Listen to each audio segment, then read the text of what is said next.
Mesdames, Messieurs, peuple congolais, être citoyen, c'est d'être informé. Et pourquoi? Parce que l'ignorance est la pire des souffrances. Le savoir et la connaissance vous libèrent. Pour info, Félix Tshisekedi serait empoisonné. Il est à Bruxelles, dans un état très critique. C'est ce que révèle une source embarquée en République démocratique du Congo. Et cette source nous informe que depuis dimanche 6 mars, Denis Nyakeri, la ministre de Paul Kagame et François Beya, chargés de sécuriser l'accord de la transition contre le peuple congolais de la RDC, Félix Tshisekedi est maintenant en guerre avec Kagame. Il voulait s'en débarrasser avec le système de ses parrains, mais c'est trop tard. Ça, c'est la source qui nous informe. Okay? Vous le savez très bien que au présidentiel de 2018, qui était retardé depuis 2016, 2017, 2018, il y avait eu cette présidentielle-là, dans les conditions que vous connaissez, et que Félix Tshisekedi était élevé au rang de président de la République démocratique du Congo. Et qui, au niveau de la population, il y a eu contestation, certainement.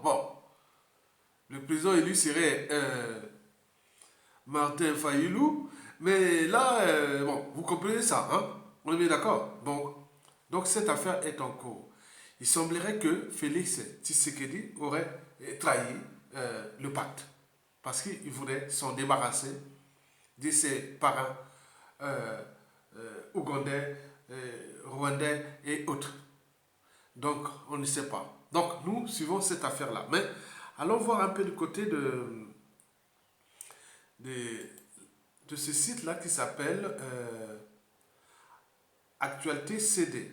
C'est un site d'information très important de la RDC. Donc, ils ont écrit ceci. Félix Tshisekedi à Bruxelles, effectivement, pour un séjour privé. On n'est pas en vacances là. On pourrait dire, on est en grandes vacances ou je ne sais pas. Ouais. Félix Tshisekedi à Bruxelles pour un voyage, pour un séjour privé. Voici ce qu'ils ont écrit. Félix Tshisekedi a quitté Kinshasa dimanche, effectivement. Il va séjourner à Bruxelles pour un programme privé. Renseigne son entourage. Très peu de choses ont filtré de ce voyage. Le chef de l'État est accompagné de son épouse Denise Nyakeri Tshisekedi. On ne sait pas encore avec précision combien de temps le couple restera dans la capitale belge. D'autres sources renseignent qu'il profitera de ce séjour pour un check-up médical. Selon d'autres membres de son entourage, son agenda qui était tributaire de son séjour bruxellois prévoit aussi une visite à Dubaï où il pourrait participer à la journée congolaise de l'Expo Dubaï 2021. Et plus loin, ce voyage intervient plus d'un mois après l'arrestation de François Beya, le conseiller spécial en matière de sécurité. S'il a pris le risque de voyager, c'est qu'il est sûr que la menace dont a parlé la présidence justifiant l'arrestation de Beya n'est plus aussi pendante, a dit à Actualité CD un de ses proches. collaborateurs. Voilà, donc je mettrai le lien en bas. Donc vous imaginez hein, donc, ce qui se passe là-bas. Bon, vous savez que ce système-là, la mafia, hein, dans ces choses-là, on trouvera tout de la mafia sauf la sortie. Hein. Donc nous suivons cette affaire-là parce que euh, la République démocratique du Congo et la République du Congo, bon, ben, c'est deux pays frères et sœurs, on peut dire ça, hein, c'est le même pays. Hein. Quand ça change là-bas, ou ça peut changer, donc il faut suivre ça. Nous sommes là dans le cadre de la géopolitique. Donc je fais ça de la géopolitique. Le dossier de la RDC, de l'accession de Félix Tshisekedi au pouvoir, j'en ai fait des vidéos hein, en 2016, 2017, 2018. Et même les plus vus, c'est 50 000, 80 000 vues. Hein, ils sont là. Hein, ils sont là. Vous allez voir les années 2000, surtout 2018, hein, vous avez des vidéos de 50, 80 000, 100 000 que j'avais fait sur cette affaire-là. Et donc, 2023, ce sont des présidentielles qui vont certainement se passer en RDC. Est-ce que, au vu de la situation, peut-être que le Congo, il ira d'ici peu, vraiment vraiment président du Congo, RDC. Bon, est-ce que les parrains de Félix Tshisekedi et autres ils vous le laisseront faire? Donc c'est une situation qui peut devenir très instable, problématique d'ici 2023, c'est-à-dire d'ici les présidentielles en République démocratique du Congo. Sachant qu'il y aura aussi des présidentielles en Angola. L'Angola et la RDC sont nos puissants voisins. Et donc il faut en tenir compte, nous, peuple du Congo-Brazzaville. Nous sachons que nous luttons contre un dictateur qui, lui aussi, avait organisé un hold-up électoral depuis le 2016 et aussi en 2021. Mais il y a un président élu qui est encore en prison. Le général Jean-Marie Michel Mokoko qui va fêter le 19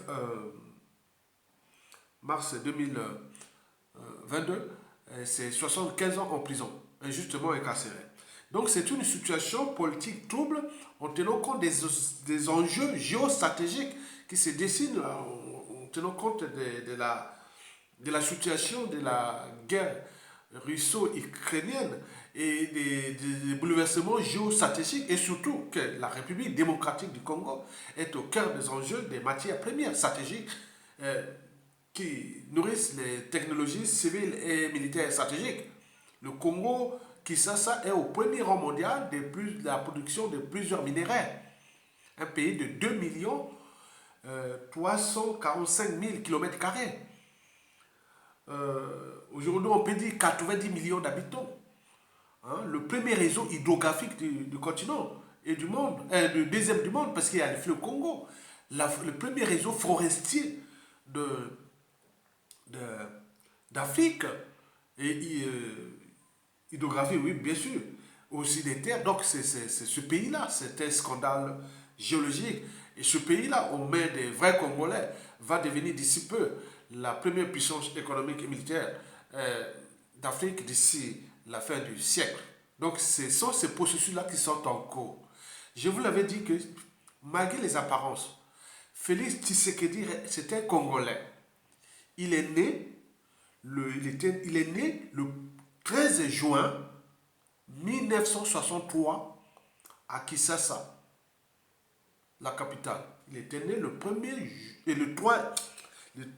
Moi, je suis né le 1er juin 1963 à Brazzaville.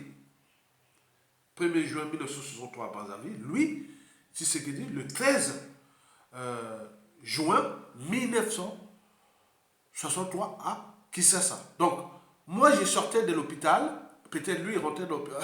Il dit, c'est bon, on peut. Il dérive du feu Congo. Donc, c'est un vrai Congolais. Malgré qu'il a été quand même un peu. Voilà. Donc, c'est une transition. Il n'a pas emprisonné les Moïse Katumbi, les Jean-Pierre Bemba, les Martin Fayulu, bon, tout ce monde-là, non, il n'a pas fait.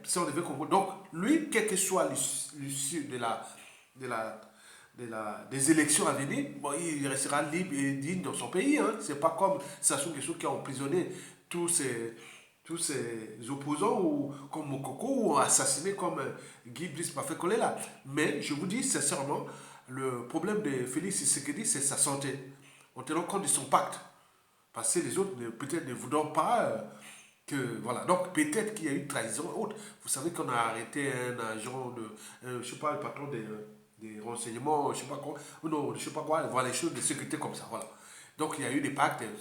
Bon, peut-être qu'ils avaient signé un pacte et qu'il fallait suivre le pacte là. Peut-être Félix Tshisekedi, le présidentiel arrivant, il sait bien il est vomi maintenant par le peuple puisqu'il n'a pas été élu par le peuple.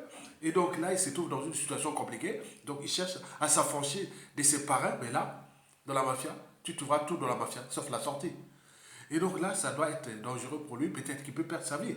Donc, mais sur la situation avec attention, mais ne chargeons pas trop Félix Tshisekedi. C'est un digne fils du Congo. Il a fait certes ces erreurs-là, mais tout ce qui s'est passé de ces 5 ans-là, mais on a vu quand même qu'il n'a pas été quelqu'un de liberticide, social et criminel. Non, c'est pas ça. Bon, donc, ça, il faut le féliciter quelque part. Bon, on suit la situation avec attention, puisque nous sommes au cœur de la géopolitique et aussi de la géostratégie à l'échelle du bassin du Congo, à l'échelle des dérives du fleuve Congo. Mesdames, Messieurs, peuple congolais, je vous laisserai le lien de cette chaîne-là, je vais leur faire la publicité. Et si vous avez plus de curiosité, allez écouter mes vidéos sur cette problématique-là, les vidéos de 2018 sur la République démocratique du Congo. Je vous dis, ce fut des chefs-d'œuvre que j'ai fait. Ah oui, ce fut des chefs-d'œuvre. Minimum 30 000 à 80 000 vues. Vous allez voir vraiment des chefs-d'œuvre par rapport à ce qui s'est passé depuis l'histoire de Joseph Kabila jusqu'à Félix Tshisekedi et des hold-up électoraux et plein de choses qui s'étaient passées. Ok? Très bien. À bientôt et bon vent au peuple congolais. Tokolonga, le peuple gagne toujours parce qu'il a les derniers mots et les derniers jugements. Merci beaucoup. À bientôt.